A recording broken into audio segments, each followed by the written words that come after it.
Good morning guys. Ito bilang isang OFW na Hong Kong. Nandito na naman ako, nagdadamo kahit malamig kasi marumi na. Tumutubo na yung maliliit na damo. Ayan. Habang ako namumulot ng damo dyan, iniisip ko naman kung anong susunod. Magdidilig na naman ako pagkatapos yan guys.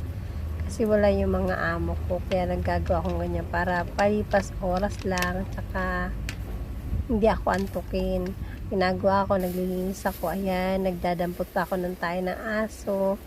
Mahirap ang buhay ng isang OFW talaga kasi lahat ng trabaho sa'yo, lalo't kung mag-isa ka lang, wala kang kasama.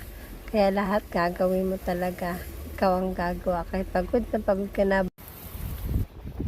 Ito guys, nagdidilig na ako. Pagkatapos ko niyan magdilig, pupunta pa ako sa first floor para magdilig ulit ng halaman. Diba, habang ako nagdidilig, ayun, dami kong naisip sa sarili ko. Kailangan ko na palang umuwi ngayong August.